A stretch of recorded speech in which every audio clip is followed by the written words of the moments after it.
Let's get. Hello! In this video I wanted to talk about stuff that you can do in Helsinki while you are unemployed. I've been unemployed for around 6 months now, and I've been actively trying to find a job, but at the moment it's a bit hard and takes a lot of time and effort. While you are unemployed, there's a lot of benefits that you can get from the city that you live in, especially in Finland, that has a lot of social services. And I think that not a lot of people know about these services, and I would like to share some of them here with you. Keep in mind that this information that I'm going to share today is only applied to people that live in Helsinki. And also, to use most of these services, you have to be a registered unemployed person with TE-toimisto, and they are the unemployment government official entity, I guess. I'm sure that there's also services like this in different cities, but I'm not personally familiar with them, so I can't say for sure. And since the city provides these kind of services, then why not use them? Because usually the people that use them are older people or seniors or retired people. And so I wanted to make this video just in case you wanted to find something fun to do. Okay, let's get into it. So, the first 3 places that you have to keep in mind for these activities, I guess, for these services, is one, public libraries, and then you have these service centers. Most likely they are senior centers, so there will be seniors living there. So if you use any of these, you will probably spend some time with senior people, which is honestly kind of fun. Be open to it. Yeah, so public libraries, senior centers, and then the third one is Helsingin Työväenopiston opistotalo, also known as the Finnish Adult Education Center. Let's go through all of these 3 places one by one, and the first one is the public libraries, and these are the bad boys you want to look out for when you go to the library. These are basically pamphlets that you can get at your library for free, and they usually update them every month. And most of them have events or courses or places that you can go to. So for example, this one is a pamphlet about this community house called Hanna.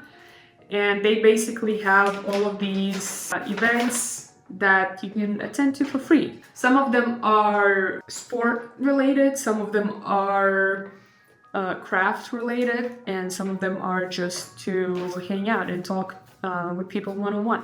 If you're feeling lonely or don't know what to do, you get info from these. That's how I found most of the information that I'm going to tell you in this video. I went to my local library and I looked at the pamphlets, and I got a lot of interesting information of these different services and places and people and whatever. And you can also find all of this info online, but I feel like the Helsinki website is so badly made that it's not really user-friendly and you can't find any information on there. So it's really much easier to just go to the library, look at the pamphlets, see what's interesting to you, pick some of them out, go home or read them there, and then just maybe go on the websites that they list there. Also, in public libraries, you can book spaces, again, for free, that you can then use for your personal recreation. For example, in the central library in Oodi, they have VR PlayStation sets, they have audio recording rooms, they have a photo studio, they have a cinema room that you can rent, they have offices that you can rent, they have kitchens that you can rent with friends for maybe a course or whatever. There's 3D printers that you can use for free. There's poster printers. There's so much stuff that you can use for free in public libraries that people have no idea about.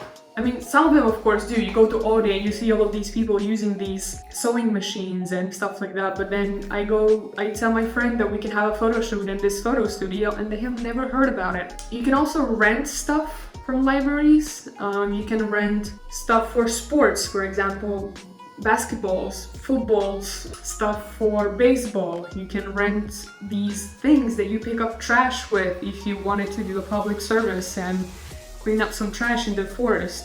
You can rent, I don't even know what you can rent. You can probably rent everything from a library. Not only books, not only games and movies, but like real useful stuff. You can probably rent a shovel if you need one. You can definitely rent a lot of stuff from a library, and you should also look into that. Again, the website and the search engine thing is really badly made, so it might be a bit tricky, but if you put your mind to it, you can easily do that. Next, my favorite, so the senior houses or these service community houses that you go to. Also, everything that they have you can see on their website. Again, it's really hard to navigate, but I will leave some links in the description that I think will be helpful for you. When you find a course, or when you find a masterclass, or when you find the thing that you want to go to at this senior house, you have to go there and make this palvelukeskuskortti, which is basically just a card with your name and then the year stamped on it. And when you go make it, you have to show your unemployment certificate, just like on your phone, and they will print it out for you immediately. And then after that, you're free to use all the senior houses services, basically. They usually have teachers and people that work there that if it's your first time, like it was for me, you go there and you talk with the teachers and they tell you everything that you need to know about the studio and how to use stuff. And then after that, you're kind of on your own testing, or at least that's what I wanted. I just wanted to kind of learn myself. So here's the card they give you. It just has your name and the year on it. Things that you can do at these centers are, for example, ceramics, woodworking, glass, Tiffany kind of glass painting courses, just painting, drawing, sewing, knitting, making carpets, just all kinds of things that you can do with your hands. You can go to singing classes, you can go to poetry classes, you can go to acting classes. They even sometimes have yoga classes or sports activities. They have English speaking groups where you come together and just speak in English. They have classes for people that recently moved to Finland and are struggling to get into the society. They have support groups. They have kind of these mind and memory training classes. These services and events are usually made for senior people because that's the main demographic that goes to these classes. But I've been going to an English speaking group with my mother who has been struggling with some mental health issues, and she says that it's great. It's very nice to talk with someone, have someone there that kind of supports you, a community. There's volunteer people working in these senior centers. There's just so many things that you can do and go to that people don't know about, which I think is a shame because it kind of goes to waste, because most of these classes are not as attended as they should be, in my opinion. But yeah, you can go to your local center and ask about what kind of services they have. Maybe if you're looking for something specific, you can ask the people that work there, or also you can find something on the website. The last place I think that you should visit is the Finnish Adult Education Center. They also have these courses and workshops, and I think many people are probably well aware of those. I think that they're more advertised, especially towards young people. But again, I go to a free philosophy discussion group there. It's once a month, and it's only old people. And they keep asking me of how do we get young people to be interested in philosophy more? And I say that you need to make your website better and market to people on social media. And they are just like, what? Social media? Anyway, so that's what I'm doing here. This education center also has a website, and they have a separate website with a list of courses that they have, but it's also a little bit hard to navigate, I would say, and you really don't find stuff easily, even if you search for it. I found this philosophy group by accident because this thing, I was looking for stuff to do and I saw this ad, you can see but this one right here, and it was basically crocus drawing, I don't know how to say that correctly, but it was for free and it was something that I was really interested in, just drawing people from like a live model. And I wanted to go see what was going on there, and I took a friend with me and we went there and it was really fun. And then when we looked at the schedule of the whole event, there was an opportunity to speak with a philosopher professor, and we went there and then had a great discussion with a lot of interesting people. And then after the event, I got invited to this philosophy kind of discussion group / club thing in the same building. And so I went there, and the people that were there, like I mentioned, were all older people, and I think most of them were teachers in this education center, so that's why they're there. And yeah, if it wasn't for that one event that I went to, I would not have found this discussion group either, which I think is really sad because, like I said, I think that it's going to waste, and I think that people should be more open and more interested and more eager to go to these kinds of places, because I think it's really good for community and our society and for your own brain, I guess, for your and mental health.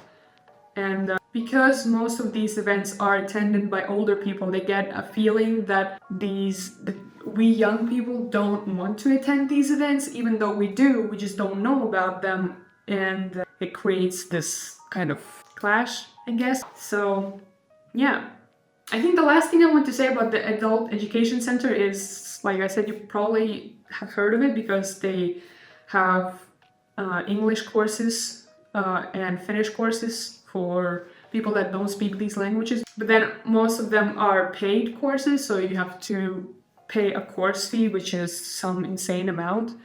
But they do also have free workshops, and it just takes a little bit of time and knowledge when you start digging into them. And there's a lot of interesting things that you can find on there. So yeah, I think that's all I wanted to share with you today. And in conclusion, just remember the 3 places where you should go to. It's your public library, it's the service centers or senior centers that have a lot of great stuff for you to do, and this education center that is operated by Helsinki Events Search.